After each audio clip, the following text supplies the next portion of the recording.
كل سنة وانتم طيبين، كل شم نسيم وانتم بخير يا رب. كده دايما عندنا أعياد، كل سنة واخواتنا الأقباط بخير وسعادة.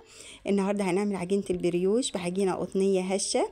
أول حاجة حطيت معلقة خميرة كبيرة، معلقة سكر، شوية كده بيكنج باودر، يعني نص معلقة من اللي هي الصغيرة، وبقلبهم مع بعض بشويه ميه دافيه واسيبهم بس اتاكد ان الخميره بتاعتي نشطه.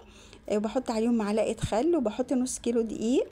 الماده السائله انا مش هحددها لان دي حسب العجين في ايديكي، بس هي مبدئيا كده حوالي كوبايه لبن على ميه. انا بنخل الدقيق لان كل ما بتديله كده ان تنخليه بيدي هوا وطراوه للعجينه. طبعا العجان بيديها برضو هشاشة اكتر، بس يعني الموجود. هنبتدي ننزل بقى باللبن على المية ده، رشة الملح طبعا السنة ما ننساهاش، وعشان برضو طعم العجين بتاعنا او المخبوزات بتاعتنا تبقى حلو. ببتدي اعجن كده والم العجينة، هي بتبقى طرية مش عجينة يعني يابسة. ببتدي المها، لو انا احتجت دقيق بزود، احتجت مواد سايله بزود. ببتدي كده حطيت معلقه زيت بس عشان خاطر ما تلزقش في ايديا واعرف المها من العجان او البوله اللي انا بعجن فيها. الهبدات دي بتزود معايا الجلوتين برضو بتاع العجينه. بصوا ما شاء الله العجينه قطنيه من دلوقتي، بس انا طبعا لازم اخدمها شويه كمان، لان زي ما قلت لك العجينه دي بالذات كل ما تعجنيها كل ما تبقى احلى. هي بتلزق شويه بس مش اللي هي بتعوس الايد يعني. بصوا هي بتلزق في ايديا، بس لا هسيبها برضو تخمر شويه، اغطيها كده بكيس. ما حطيتش ماده دهنيه كتير لان انا هرجع احط لها حوالي مكعبين زبده. هي خمرت معايا اهي ربع ساعه نص ساعه حسب الجو عندك، انت في حر او في شتاء بقى حسب الوقت اللي انت بتعملي فيه. ببتدي المها كده وافردها، واجيب بقى الزبده زي ما قلت لك ده مكعب. هبتدي كده احطه في قلب العجينه وافرده فيها علشان تخلي العجينه بتاعتي زي الكرواسو كده مورقه. بجيب برضو المكعب التاني كده واوزعه واقفل كده عليه كويس.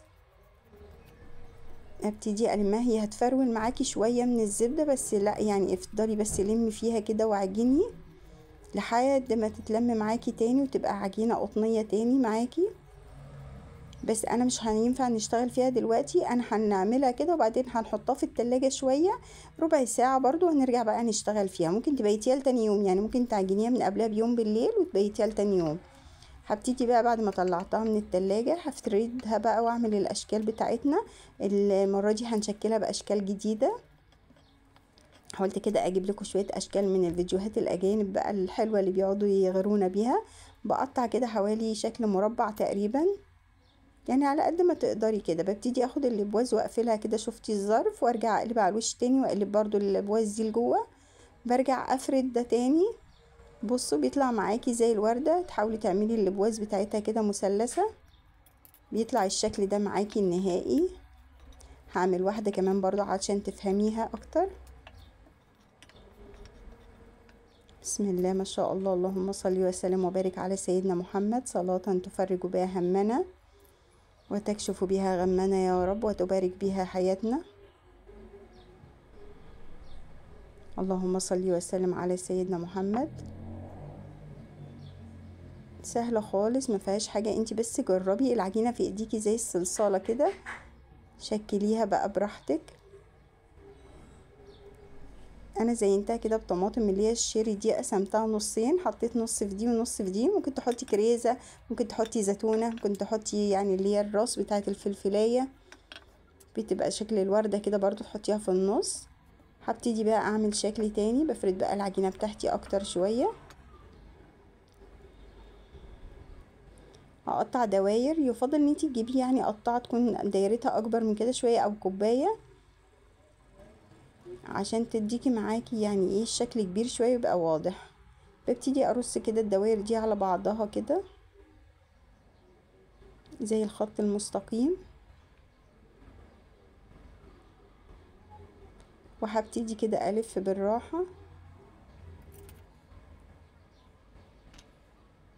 هقسمها من النص او اقل من النص شوية لو انا عايزة اعملها وردة واحدة، وابتدي افتحها بايديا كده زي الوردة البلدي. بريح كده الدايرة بايدي شوية، نفس المنظر. سهلة خالص ما فيهاش حاجة، بس انتي زي ما بقولك جربي وما تخافيش. دي عجينة في ايديكي عادي، ما نفعتش معاكي اعمليها واعمليها تاني، يعني عجنيها تاني في بعضها وافرديها تاني واعملي شكل تاني. اللهم صل وسلم على سيدنا محمد. هنعمل بقى الشكل التقليدي اللي هو متعودين عليه في البريوش او المنجوانة، اللي هي بتبقى بتبقى دايرة كده وتلفي حواليها حرف العجينة من الجنب ده وتلفي حواليها من الشكل التاني برضو. ما تنسوش تلونوا البيض علشان تفرحوا ولادكم. جيبي بقى الوان من اللي هي بتاعت الطعام، او ابتدي مثلا اعملي حاجات في البيت زي ما انا عملت كده. اغلي كركديه وخدي المية بتاعته وحطي فيها البيضاية او الاتنين، هيديكي اللون اللي هو زي الزهري شوية، او اللي هو يعني مزرق حبة. ممكن كركم برضو، هتغلي برضو شوية كركم وتاخدي المية بتاعتهم تحطي فيها البيضة. انا ضربت بقدونس في الخلاط اداني اللون الاخضر. او ممكن بقى تجيبي الالوان اللي هي الصناعيه دي سواء بودره بقى او جل او سايل، وتبتدي تاخدي منها وتلوني البيض بتاعك. المهم تبسطي ولادك اليوم بهجه، والالوان كده بتبقى مبهجه بتبسط الولاد وبتبسط الكبار والله. يعني احنا بيبقى عندنا مشاعر حلوه بقى منذ الطفوله. دي شكل الضفيره العاديه، ممكن تقفليها وممكن تسيبيها مفروده. الاشكال سهله والعجينه جميله في ايديكي ما شاء الله، بتشكلي بقى فيها براحتك. ده شكل تاني برضو، بتعملي مثلثات كده وتتني اول حرف المثلث وبعدين تقلبيها على الظهر تقفليهم على بعض، هتديكي شكل حلو برضو. بترصيهم كده قدام بعض باي بقى عصايه عندك او اللي هي بتاعت الشيش طاووق. انا دي ايد شماعه اتكسرت عندي، اخدت منها حته كده وبعمل بيها. ببتدي بقى ازينه بحبة البركة او السمسم حسب المتاح عندك او اللي انتي بتحبيه. انا السنة دي عملتها بحبة البركة بس، السنة اللي فاتت كنت حاطة سمسم وحبة البركة. انا عارفة ان انا اتأخرت عليكم في الفيديو، بس جربوها وعادي تنفع في اي وقت تعملوها للفطار للولاد او لسندوتشات المدرسة. بحطها في النار بس بقى تخمر شوية، لما انا غطيتها بالفوطة كده بس بقى ترتاح برضو تاني وتخمر. بدخلها في نار متوسطة وده الشكل النهائي. انا مدهنتش الوش، ممكن عادي تدينيها بيضة على لبن او لبن بس، او تحطي عسل اسود على لبن او قهوة على لبن، اي حاجة على مية وتدهني الوش. بس انا مدهنتهاش وبرضو اخدت لون حلو معايا وطلع قطنية وهشة خالص، والاشكال ما شاء الله. فرحوا ولادكم، كل سنة وانتم طيبين يا رب كده الاعياد دايما بخير. ما تنسوش الاشتراك في قناتنا وتقولوا لكل حبايبكم عليها، خدوا جولة فيها ان شاء الله قناتنا تعجبكم. لو ليكوا اي تعليق عرفوني. انا اختكم سماح، كل سنة وانتم طيبين.